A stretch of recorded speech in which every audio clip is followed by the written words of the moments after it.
Halo guys, ketemu aku lagi Wulandari Virani dari kelas 4 CD4 LB NPM 620474. Sekarang aku lagi ada di Garden PVJ Mall.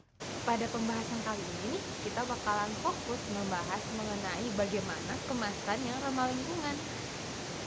Seperti yang sudah teman-teman tahu, kemasan itu berfungsi untuk melindungi barang yang kita beli. Barang yang kita beli untuk menunjang saat transportasi, pengiriman, dan juga menjadi hal yang bisa menentukan transportasi apakah yang cocok untuk membawa barang kita. Ada yang namanya itu pengemasan, entah itu pengemasan makanan atau barang-barang yang tidak bisa dimakan. Ada beberapa contoh nih kemasan yang ramah lingkungan. Yang pertama itu ada paper bag atau tas kertas. Nah, ini namanya aja udah dari kertas nih. Jadi dia mudah didaur ulang. Jadi ini ternilai ramah lingkungan. Lalu yang kedua itu ada kardus. Nah, kardus ini termasuk ke kemasan yang ramah lingkungan karena dia mudah terurai.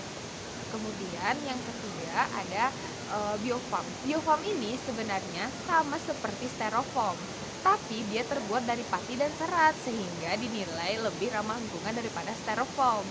Lalu ada juga food container. Nah, food container ini sebenarnya emang terbuat dari plastik, tapi food container ini bisa digunakan berulang-ulang, jadi juga ramah lingkungan karena kita tidak akan membuat banyak sampah plastik itu, dapat mengurangi, jadi ternilai sebagai kemasan yang ramah lingkungan juga.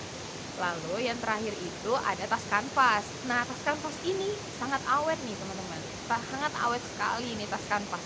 Jadi setiap kalau misalnya kita berbelanja, membeli sesuatu, nah kita bisa ngurangin tuh yang tadinya mungkin orang dari tokonya itu pakainya tasnya tuh pakai kemasannya itu kresek.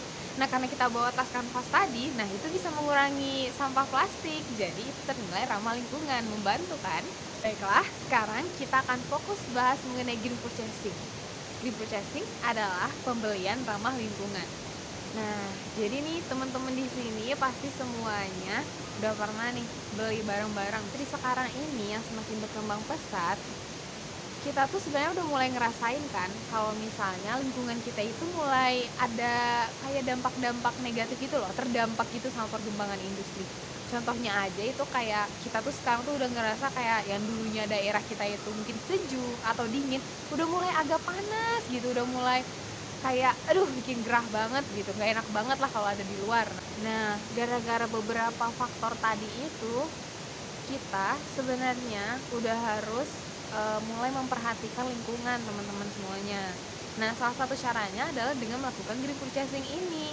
Kita mulai gitu kalau mau beli barang-barang itu kita pikirin ini kira-kira barangnya bakalan dibeli limbah nggak ya, ini bakalan mencemari lingkungan nggak ya, kayak gitu. Nah, sebenarnya nih di perkembangan industri ini sebenarnya masyarakat kita tuh udah pada ngeh gitu kayak, aduh kayaknya nggak bisa deh kalau kayak gini. Aduh kalau aku pakai plastik nanti bakalan bikin ini semakin parah deh, bikin lingkungan makin tercemar deh kayak gitu. Sebenarnya nih udah ada mulai ada rasa kesadaran. Nah, tapi PR kita di sini adalah bagaimana kita semua itu bisa menaikkan rasa kesadaran tadi sehingga kita tuh semuanya tuh mulai berkembang jadinya tuh pembeliannya tuh yang ramah-ramah lingkungan semua nih supaya bisa lingkungan kita tuh jadi makin membaik dan terjaga. Menurut aku nih ada dua hal cara kita supaya bisa meningkatkan rasa kesadaran tadi untuk melakukan green purchasing. Nah, yang pertama itu adalah dengan pengiklanan. Seperti yang teman-teman tahu, kita itu semuanya mudah banget buat eee, tertarik gitu untuk membeli sesuatu dari iklan atau tertarik untuk melakukan sesuatu karena ada iklan. Misalnya aja kayak yang ada di TikTok atau di TV atau mungkin waktu kita lagi main HP tiba-tiba ada iklan yang keluar dari Google. Nah, kayak gitu. Biasanya kita tuh kayak mudah tertarik, kayak, "Ih, ini bagus deh. Ih, ini gini deh." Gitu, kayak gitu. Nah, jadi kalau misalnya ada pembuatan iklan yang menjelaskan tentang barang-barang ramah lingkungan atau efek-efek dari barang-barang yang tidak ramah lingkungan, nah ini bisa nih membangkitkan rasa kesadaran terhadap masyarakat sehingga nanti pembelian ramah lingkungan itu akan semakin meningkat. Nah, itu jadi lebih baik juga kan buat lingkungan kita. Nah, yang kedua itu adalah dengan sosialisasi. Nah, sebenarnya nih ada orang-orang yang misalnya dia udah ngeh kalau misalnya lingkungan ini tercemar deh. Tapi aku harus apa ya? Dia nggak tahu. Nah, terus juga mungkin dia kayak mikir, aduh kayaknya cuma perasaan aku aja deh, aduh kayaknya nggak gitu juga deh, nah kayak gitu.